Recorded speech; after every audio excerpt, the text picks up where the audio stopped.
वृश्चिक राशि वालों, स्वागत है आप सभी का आपके अपने वैदिक मंथन भिंड यूट्यूब चैनल में। बंधुओं, आपके आराध्य आपके कुल देवी से सीधे आपको जोड़ने का कार्य करती है यह एक चीज। आपके कुल देवी या देवता की या आपके आराध्य की सीधी कृपा आपको दिलवाती है यह एक छोटी सी चीज। इस एक चीज को बस आपको सोते समय अपनी तकिए के नीचे रखकर सोना है। उसके बाद स्वयं देवी देवता आपसे संपर्क करेंगे, सपने के माध्यम से आपको दर्शन देंगे और आपकी हर एक मनोकामना को खुद आगे बढ़कर पूरी करेंगे। यह एक चीज इतनी चमत्कारी है कि इसके बारे में वेदों में, पुराणों में खुलकर चर्चा मिलती है। प्राचीन काल में इस एक चीज का प्रयोग ऋषि मुनि अपने लिए किया करते थे ताकि वे दिव्य शक्तियों से सीधे जुड़ सकें, उनका आशीर्वाद प्राप्त कर सकें और अपनी तपस्या को सिद्ध करके मनवांछित वरदान भगवान से, ईश्वर से प्राप्त कर सकें। समय के साथ साथ जब माहौल बदला, वातावरण बदला, तो लोग इस एक चीज के विषय में सब कुछ भूल गए। परंतु आज हम आपको इस एक चीज के विषय में संपूर्ण ज्ञान देने वाले हैं। जी हाँ बंधुओं, आपको इस कार्यक्रम को अंत तक देखना है। गलती से भी, भूल से भी इस कार्यक्रम को मिस मत कर देना, वरना यह इस नए वर्ष की आपकी सबसे बड़ी भूल होगी। वैसे तो हमने आपको इस प्रकार की चीजों के बारे में पहले भी बताया है, परंतु इस चीज के विषय में हम आपको पहली बार बताने जा रहे हैं। यह एक गुप्त रहस्य है, महाशक्तिशाली है, दैवीय शक्तियों को अपने साथ लेकर चलता है। बस जरूरत है तो सही विधि विधान और नियम के साथ इस एक चीज का प्रयोग करना। जब आप इसे प्रयोग करना सीख जाएंगे, जो कि हम आपको अच्छी तरह से सिखाने वाले हैं, तो आप खुद दिव्य शक्तियों के सीधे संपर्क में आ जाएंगे। फिर आपकी जो भी परेशानियां हैं, इच्छाएं हैं, उन्हें आप सीधे अपने देवताओं को बता सकते हैं और देवता आपका मार्गदर्शन करेंगे, आपको गलतियां करने से बचाएंगे और आपको एक ऐसे रास्ते पर लेकर जाएंगे जहां केवल और केवल खुशियां हैं, कामयाबी है और स्वर्ग के समान सुंदर जीवन है।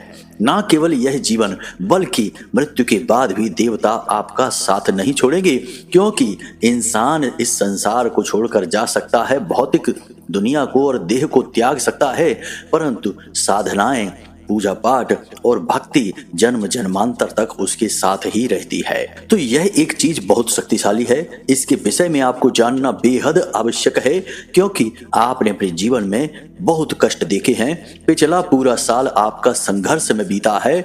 आपने बहुत उम्मीदें लगाई थी समय के साथ, लेकिन आपकी मेहनत सफल नहीं हुई। हर एक प्रयास असफल होता रहा और संघर्षों की चार दीवारी में आप दब कर रह गए, पिस कर रह गए। परंतु अब समय बदल चुका है। अब यह नया वर्ष मंगल को समर्पित है। मंगल यानी कि ऊर्जा, मंगल यानी कि कुछ कर दिखाने का जज्बा। तो बस अब आपको भी अपनी इस सकारात्मक ऊर्जा का प्रयोग करना है और इस नए वर्ष में एक नई कहानी लिखनी है, जिसमें आप विजेता होंगे, आप कामयाब होंगे, आपकी हर मनोकामना पूरी हो चुकी होगी। लेकिन इसके लिए आपको ना केवल कार्य करने होंगे, बल्कि कुछ ऐसी गुप्त और महाशक्तिशाली क्रियाओं को भी करना होगा जिनके सहारे देवता आपके साथ आ जाएंगे। याद रखना बंधुओं कि हमारे आसपास जो दिव्य शक्तियां हैं, देवता हैं, वे तो हर वक्त हमें देना चाहते हैं, तभी तो उनका नाम है देवता, जो देवे सो देवता। लेकिन हम ही अनजाने में एक ऐसा आवरण अपने आसपास बना लेते हैं, नकारात्मकता के चलते, अपनी गलतियों के चलते, कि हमारे देवता चाहकर भी हमारी मदद नहीं कर पाते हैं। फिर हम कहते हैं कि हम इतनी पूजा पाठ करते हैं, मंदिर जाते हैं, चालीसा पढ़ते हैं, फिर भी भगवान हमारी सुनते नहीं हैं। इसमें भी हमारी ही गलती है, क्योंकि हम केवल एक क्रिया कर रहे हैं, दूसरी विधियों के बारे में नहीं जानते हैं। नकारात्मकता को हटाने के बारे में हम कभी सोचते भी नहीं हैं, अपने आवरण, अपने आचरण को कभी नहीं बदलते हैं। लेकिन अब समय आ गया है जब आपको सब कुछ बदल डालना है। चारों तरफ से प्रयास करेंगे तभी कामयाबी का दरवाजा खुलेगा। यह इतना आसान कार्य नहीं है, नहीं तो हर इंसान ना कामयाब हो जाए। सभी क्यों कष्ट में डूबे हैं, हर इंसान कामयाब होना चाहता है, धन दौलत कमाना चाहता है, सुखी होना चाहता है, परंतु सुख का मार्ग सबको नहीं मिलता। मिलता केवल उसी को है जो सचमुच में हर तरफ से प्रयास करता है, कहीं कोई कसर बाकी नहीं छोड़ता है। कहने का मतलब यह है बंधुओं कि आज का यह कार्यक्रम आपको एक ऐसा अनोखा और अद्भुत और दिव्य ज्ञान देने वाला है जो हमारी साधनाओं पर, हमारे जीवन भर के अनुभव पर आधारित है। बस आपको इसे पूरी तरह से समझना है, प्रयोग करना है, जीवन में उतारना है और आने वाला वक्त आपका होगा, इस बात की हम गारंटी देते हैं। बस आपको इस कार्यक्रम में अंत तक रुकना है, तभी हमारी मेहनत सफल होगी, माई के लिए हमारी भक्ति भी सफल होगी। तो चलिए बिना समय गवाए माता रानी को याद करते हुए आज इस कार्यक्रम को शुरू करते हैं। कमेंट में लिख डालना पूरे भक्ति भाव के साथ, जय माँ भद्रकाली कृपा करो। महामाई इतनी दयालु है कि आपके ऊपर निश्चित कृपा करेंगी, हमें पूर्ण विश्वास है, बस भाव पक्का होना चाहिए। इसी के साथ साथ बंधुओं, यदि आप इस चैनल कार्यक्रम पर पहली बार आए हैं तो आप इस चैनल को सब्सक्राइब अवश्य कर लें। ऐसा करते ही आप न केवल हमारे बल्कि महामाई के दिव्य परिवार के सदस्य बन जाएंगे, धाम से जुड़ जाएंगे और फिर माता रानी तो अपने परिवार की रक्षा सबसे पहले करती हैं। जी हाँ बंधु, तो जल्दी से माई के परिवार के सदस्य बनिए और कमेंट बॉक्स में लिख डालिए, मैं भी आपके परिवार का हिस्सा हूँ। जब आप ऐसा लिखेंगे तो हमें बहुत अच्छा लगेगा और हमें बहुत सुख मिलेगा कि हमने माई के परिवार में कुछ नए बालक जोड़ दिए हैं। इसी के लिए तो हम प्रयास कर रहे हैं, बाकी महामाई तो है ही हमारा और आपका सबका कल्याण करने के लिए। तो चलिए बंधुओं, इसी शुभ विचार के साथ आज के इस कार्यक्रम को शुरू करते हैं। मूल विषय पर आते हैं, अब आप ध्यान से सुनिए। गुरुजी एक बात बताओ, आप कहते हो वीडियो में कुंडली का विश्लेषण करवाओ, क्या कुंडली का विश्लेषण करवाना जरूरी है? हाँ, कुंडली का विश्लेषण करवाना जरूरी है। क्यों जरूरी है? देखो, जैसे हम बीमार होते हैं तो हम डॉक्टर के पास जाते हैं, अपनी रिपोर्ट लेकर जाते हैं और रिपोर्ट के आधार पर डॉक्टर हमें दवाइयां देता है और वे दवाइयां जब हम खाते हैं तो हमें आराम भी मिलता है और हम जल्दी ठीक भी हो जाते हैं। बजाय इसके कि हम ऐसे ही अंदाजे से दवाइयां लेते रहें, खाते रहें, कभी ठीक होंगे, कभी नहीं होंगे, कभी रिएक्शन भी हो सकता है। आपकी कुंडली जो है वह आपकी रिपोर्ट है, आपका एक्सरे है कि आपके जीवन में कहाँ कष्ट है, कौन सी ग्रहों की दशाएं हैं जो आपको रोक रही हैं, परेशानी आपके जीवन में पैदा कर रही हैं। कोई दोष तो नहीं है, जैसे पितृ दोष होता है, ग्रहों से अलग अलग ग्रहों से जनित होता है, कोई अनिष्ट ग्रह योग तो नहीं है, कोई बाधा तो नहीं है। तो ये आपकी रिपोर्ट है। अगर आप अपनी रिपोर्ट दिखा देंगे तो आपको सटीक समाधान मिलेंगे, समस्याओं का सही कारण पता चलेगा और जीवन में खुशहाली आएगी। नहीं दिखाएंगे तो अंदाजे से दवाइयां लेते रहिए, ठीक होने की कोई गारंटी नहीं है। बंधुओं, एक कहावत कही जाती है, विनाश काले विपरीत बुद्धि। जब इंसान का बुरा वक्त आता है तो उसकी बुद्धि एकदम उल्टी हो जाती है। वह ऐसे कार्य करने लगता है कि बर्बादी उसका इंतजार करती है और एक दिन वह उसी बर्बादी में डूबकर मिट जाता है। लेकिन ठीक इसके विपरीत भी एक कहावत है जिसे आपने शायद कभी सुना नहीं होगा, क्योंकि लोग नकारात्मक बातों को ही करते हैं और उन्हीं में रस भी आता है लोगों को। तो इसकी विपरीत कहावत है, उत्थान काले अनुकूल बुद्धि। यानी जिनके जीवन में उत्थान होना होता है उनकी बुद्धि इतनी अनुकूल हो जाती है कि वे केवल अच्छे अच्छे कार्य करते हैं, अच्छे मार्ग पर चलते हैं और ऐसे फैसले लेते हैं जो उन्हें उन्नति की ओर ले जाते हैं। यह समय का परिवर्तन होता है, यानी कि समय में इतनी शक्ति है कि वह किसी को भी कहीं भी पहुंचा सकता है, राजा को रंग और रंग को राजा बना सकता है। तो बस बंधुओं, समय आपका भी अब बदलने वाला है। आपके जीवन की परेशानियां, नकारात्मकताएं और कष्ट का समय अब जाने वाला है। लेकिन इस बदलते समय का पूरा लाभ आप तभी ले पाएंगे जब आप प्रयासरत रहेंगे। कहावत कही जाती है ना बंधुओं कि डूबते को तिनके का सहारा। तो आपने जो भी अपने जीवन में प्रयास किए हैं वे तिनके के समान थे, लेकिन अब ईश्वर का, भगवान का हाथ आ रहा है आपकी मदद करने के लिए। यह जो नया वर्ष है यह आपके जीवन में कई प्रकार की खुशियां लेकर आएगा। हाँ, थोड़ी बहुत नकारात्मकताएं अवश्य होंगी, लेकिन आपका उद्धार भी होगा, यह बात निश्चित है। क्योंकि बंधुओं, हम आपको बता दें कि पिछला वर्ष तो शनिदेव को समर्पित था और शनिदेव कभी जीवन में किसी को आगे बढ़ने देते ही नहीं हैं। उनकी खुद की चाल बहुत धीमी है तो वे जीवन की गति को भी बहुत धीमा कर देते हैं। इसीलिए पिछले साल आपने लगभग पूरी साल इंतजार ही किया है। अच्छे समय का इंतजार, शुभ घड़ियों का इंतजार, कुछ भी जीवन में ऐसा हो जाए जिससे आपको अच्छा लगे, ऐसे पल का इंतजार, सुख के पलों का इंतजार, लेकिन वह इंतजार पूरा नहीं हुआ इस साल। लेकिन ऐसा नहीं है, यह साल बहुत तेजी से गुजरेगा, सब कुछ बहुत ही गति के साथ निकलेगा। यदि आपने दौड़ नहीं लगाई, भागे नहीं तेजी से, तो आप पीछे रह जाएंगे। तो हम आपको बता दें कि इस साल आप अपनी गति को कैसे बढ़ा सकते हैं, कैसे आप उन लक्ष्यों को हासिल कर सकते हैं जिनके लिए आप अब तक तड़प रहे थे, परेशान हो रहे थे। 3 बातों का आपको इस पूरे साल यानी पूरे 2025 में ख्याल रखना है। जो इन 3 बातों का ख्याल नहीं रखेगा वह बर्बाद हो जाएगा, फिर जीवन में कभी उठ नहीं पाएगा। इस बात की हम गारंटी देते हैं, क्योंकि यह साल है ही बड़ा तेजस्वी, बड़ा ऊर्जावान। तो ध्यान से सुनिए। सबसे पहला कार्य है कि आपको अनुशासित होना पड़ेगा। पूरे डिसिप्लिन के साथ, अनुशासन के साथ जीवन को जीना होगा। हर एक कार्य का एक समय होता है। समय के बाद किया गया कार्य बिना मतलब का हो जाता है, अपनी शक्ति को खो देता है। जैसे कि ऑफिस जाने का समय यदि 10 बजे का है, तो आप यदि 10 बजे के बजाय 11 बजे 12 बजे ऑफिस जाते हैं तो आपके ऑफिस जाने के कार्य का कोई महत्व ही नहीं है। लोग ना तो आपकी इज्जत करेंगे, ना ही सम्मान देंगे, और ना ही आप अपने कार्य को ठीक तरह से पूरा कर पाएंगे। यानी कि आपने कार्य भी कर दिया और उसका कोई महत्व भी नहीं रहा। इसी तरह से हम कहते हैं कि हर एक कार्य का अपना महत्व है, समय है। तो इस समय की शक्ति को पहचानना है। हर कार्य को बिल्कुल टाइम पर पूरा करना है। टाल मटोल बिल्कुल नहीं करनी है, बिल्कुल लेट लतीफी नहीं करनी है। जब तब यदि कोई विशेष परिस्थिति है तो बात अलग है, परंतु अक्सर आप कोशिश यह करें कि सूर्योदय से पहले जागें, स्नान आदि करने के बाद भगवान का पूजा पाठ अवश्य करें, चालीसा पढ़ें, आरती करें, जो भी आप करना चाहें वह करें, गाय के घी का दीपक जलाएं और उसके बाद पूरे नियम संयम के साथ अपने कार्यों को समय पर पूरा करें। यदि आप पूरे साल अनुशासित रहते हैं तो आप निश्चित तौर पर वह सब कुछ हासिल कर लेंगे जो आप सोच कर बैठे हैं, क्योंकि यह मंगल का वर्ष है। और मंगल कौन है? वह सैनिकों का नायक है, सेनापति है। अनुशासन तो उसके रग रग में है, तो अनुशासन में आपको भी रहना होगा। दूसरा नियम यह है कि इस पूरे वर्ष आपको अपनी वाणी पर, अपने मन पर नियंत्रण रखना होगा। जी हाँ बंधुओं, कहने का मतलब यह है कि आप उल्टा सीधा कुछ भी खाएंगे नहीं, उल्टा सीधा कहीं घूमेंगे नहीं, समय बर्बाद नहीं करेंगे, उल्टा सीधा खाकर अपनी सेहत बर्बाद नहीं करेंगे, और सबसे महत्वपूर्ण कि उल्टा सीधा किसी से कुछ भी बोलेंगे नहीं। वाणी पर पूरा नियंत्रण, यानी आपको अपने ऊपर पूरा नियंत्रण इस पूरे वर्ष रखना होगा। यह आपके नियंत्रण की परीक्षा होगी। आप अपना नियंत्रण खोएंगे और आप इसके साथ साथ बहुत कुछ खो देंगे।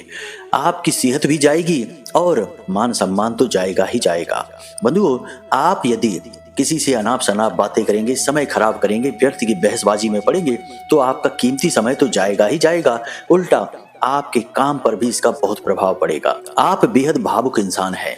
आप किसी से 2 बातें कह दें और वह आपसे जब कोई ऐसी बात बोले जो चुभने वाली हो, तो हो सकता है कि उसके ऊपर आपकी बात का कोई प्रभाव न पड़े, लेकिन आप उसकी बात को लेकर दिन भर बैठे रहें, मन में उधेड़ बुन चलती रहे और आपका मन भी खराब हो जाएगा, आपका मनोबल भी कमजोर हो जाएगा। तो ऐसे में आप अपने काम पर कैसे ध्यान लगाएंगे? तो कहने का मतलब यह है कि नपी तुली बातें करें, नपे तुले कार्य करें। कोई भी कार्य करने से पहले यह जरूर सोचें कि कहीं इसका कोई साइड इफेक्ट आपको प्रभावित तो नहीं करेगा। ऐसा सोचकर यदि आप चलेंगे तो निश्चित तौर पर इस 2025 में आप 100% कामयाब होंगे। मंगल के अनुरूप आप चल रहे हैं। अब तीसरा नियम है, यह इन दोनों नियमों से सबसे ऊपर है। जी हाँ बंधुओं, यह नियम ऐसा है जो आपको भगवान से जोड़ता है। अब ध्यान से सुनिए। मंगल के अधिपति हैं हनुमान जी, और हनुमान जी एक ऐसे देवता हैं जो अपनी भक्ति के लिए जाने जाते हैं, समर्पण के लिए जाने जाते हैं।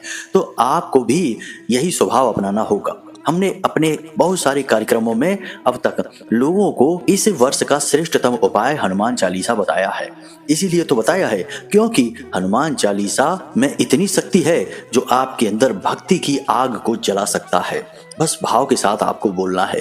कहने का मतलब यह है कि इस पूरे वर्ष आपको जो भी आपके आराध्य हैं, कुल देवता हैं, उनकी बहुत अच्छे से भक्ति करनी है। समय समय पर कुछ विशेष अनुष्ठान करते रहने हैं, साधनाएं करते रहना है। साधना पूजा पाठ का श्रेष्ठतम उच्चतम स्तर होता है। एक तो वह पूजा पाठ होती है जो हमने सुबह जागकर आरती कर ली, चालीसा पढ़ लिया। यह तो सामान्य सी नित्य कर्म पूजा है। देवी देवता इससे प्रसन्न तो हो जाते हैं, परंतु उनकी कृपा प्राप्त नहीं होती है। कृपा प्राप्ति के लिए थोड़ा सा मेहनत करनी पड़ती है, कठिन प्रयास करने पड़ते हैं, तो जिसके लिए साधनाएं बनी होती हैं। गृहस्थ जीवन में भी साधनाएं की जा सकती हैं। असल में साधना का विधान ही गृहस्थ जीवन के लिए बना है।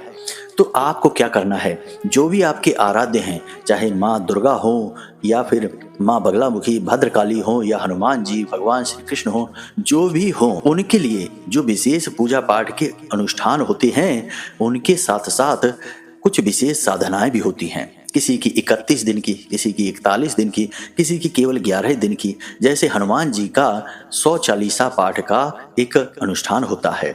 इसे आप यदि 11 दिन कर डालते हैं तो हनुमान जी स्वयं आपकी हर मनोकामना पूरी करेंगे, बिल्कुल आपके मन के अनुसार करेंगे। यह कैसे होता है? याद रखना कि साधना में मेहनत बहुत लगती है। तो यह कैसे होगा? किसी मंगलवार के दिन से आप इस क्रिया को शुरू करें। प्रतिदिन 100 हनुमान चालीसा का पाठ करना है। हनुमान चालीसा में खुद ही लिखा है, जो 100 बार पाठ कर कोई, छूटे बंद महासुख होई। महासुख मिलता है, जी बंधुओं, जो सुखों से बहुत ऊपर होता है, भगवान का दिया होता है। तो 100 बार का मतलब है 100 बार। तो जब आप प्रतिदिन 100 हनुमान चालीसा पाठ का संकल्प लेते हैं और 11 दिनों तक लगातार ऐसा करते हैं तो हनुमान जी की विशेष कृपा, किसी किसी को तो हनुमान जी के दर्शन भी हो जाते हैं सपने में, अनुभूतियों में। कभी देवता साक्षात प्रकट नहीं होते, यह इतना आसान नहीं है। नहीं तो हर गली में 2-4 लोग हनुमान जी को दर्शन किए बैठे मिले, लेकिन ऐसा नहीं होता है। जीवन भर की तपस्या लगती है तब देवता प्रकट होते हैं, परंतु उनकी अनुभूतियां जरा सी मेहनत से आ जाती हैं या सपने में उनके दर्शन भी होने लगते हैं। तो आपको भी हो जाएंगे। तो पूरी साल में कभी तो आप यह कर लें, इसमें कोई बहुत ज्यादा बड़ा प्रयास नहीं है। एक 100 हनुमान चालीसा पाठ में आपको 3 या 4 घंटे लगने हैं, तो 10 या 11 दिन का यह मेहनत का प्रयास है, परंतु हनुमान जी का जीवन भर का साथ भी तो मिलेगा। तो 11 दिन का यह कठोर संकल्प कर डालिए, खूब मेहनत करिए और आपको निश्चित सफलता मिलेगी। इसी प्रकार हर देवता की कुछ विशेष साधनाएं होती हैं। यदि आप किसी विशेष देवता के विषय में किसी विशेष साधना को जानना चाहते हैं तो आप हमें कमेंट करना या वीडियो में दिए गए नंबर पर व्हाट्सएप मैसेज करना, तो हम आपको आपके मनवांछित देवता की विशेष साधना बता देंगे।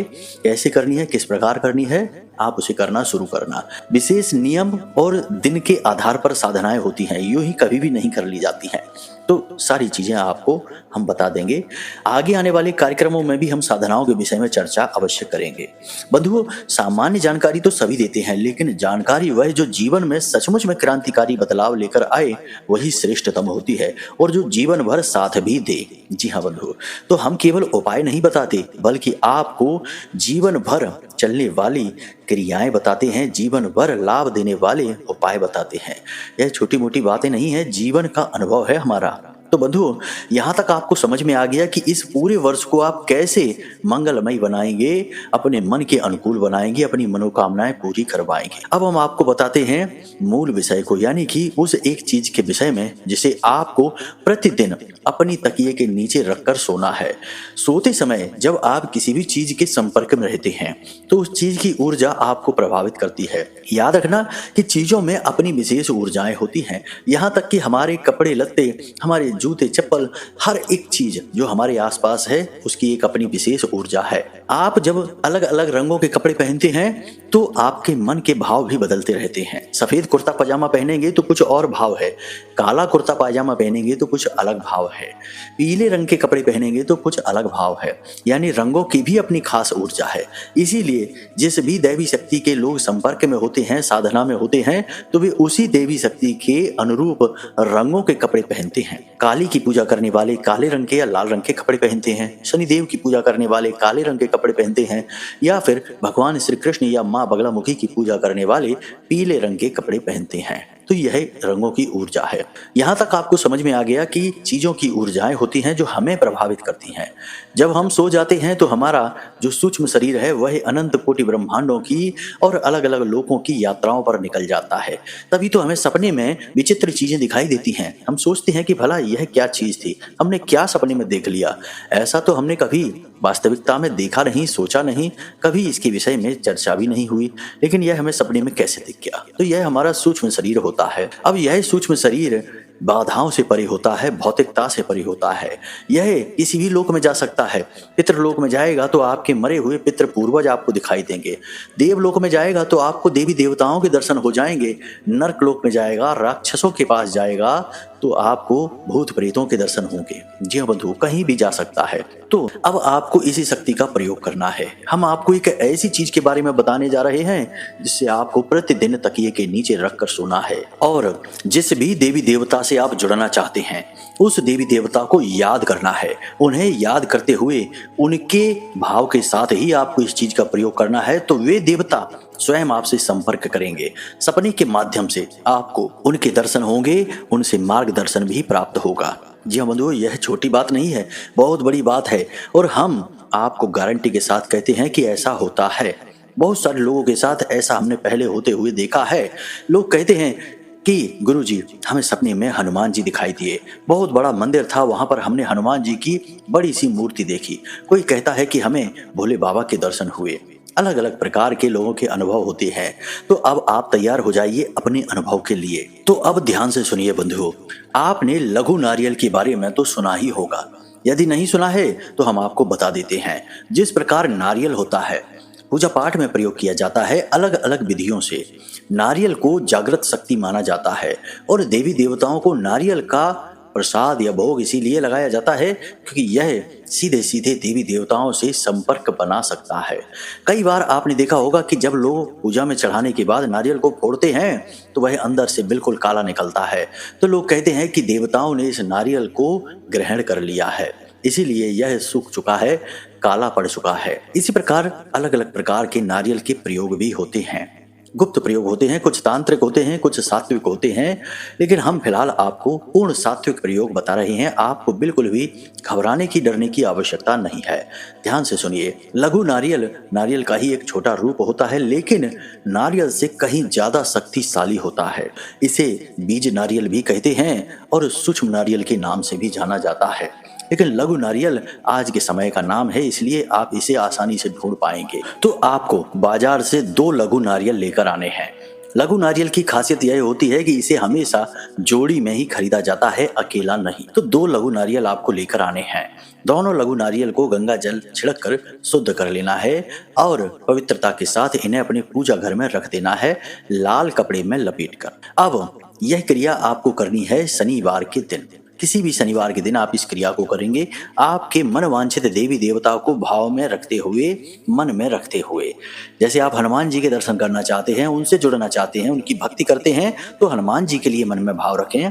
यदि आप माँ भद्रकाली की पूजा करते हैं, उनके भक्ति के शरण में हैं, उनके साये में हैं, तो उनको याद रखें। इसी भाव के साथ आप इस नारियल को लेकर आएंगे, अपने पूजा घर में रखेंगे। शनिवार के दिन ही इस क्रिया को किया जा सकता है, इसे याद रखें, रात्रि के समय। तो अब आपको स्नान आदि करने के बाद रात्रि के समय अपने पूजा घर में जाना है। बहुत ही सरल क्रिया है, कुछ खास नहीं है, परंतु इसका प्रभाव बहुत बड़ा है। लाल रंग का आपको कोरा कपड़ा चाहिए और लाल धागा, जिसे हम कलावा या रोली भी कहते हैं, इसका प्रयोग आपको करना है। तो आपको अपने पूजा घर में जाना है। स्नान आदि करने के बाद एक चौकी बिछानी है, उस चौकी के ऊपर लाल कपड़ा रखना है और उस लाल कपड़े में आपको ये दोनों नारियल, जी हाँ बंधुओं, इन दोनों नारियल पर आपको वह लाल धागा, जिसे कलावा कहते हैं, उसे लपेट देना है। हर नारियल पर 7 बार लपेटना है। ये जोड़ी है नारियलों की, और इस जोड़ी के ऊपर आप इस धागे को लपेटने के बाद आप लाल रंग का सिंदूर लगाएंगे, इन नारियल का पूजन करेंगे और इन नारियल को उसी दिव्य शक्ति का स्वरूप, प्रतीक मानकर ही पूजन करेंगे। और इसके बाद गाय के घी का दीपक जलाकर पंचोपचार से इसकी पूजा करेंगे। याद रखना, किसी फोटो या तस्वीर की आवश्यकता नहीं है, क्योंकि यहाँ नारियल ही उस दिव्य शक्ति का स्वरूप बनेंगे। प्रसाद वगैरह चढ़ाएंगे, दीपक जलाएंगे और पंचोपचार से पूजा करने के बाद आप इन नारियलों में से एक नारियल को लाल कपड़े में लपेटकर अपने पूजा घर में उसी दिव्य शक्ति के पास रख देंगे।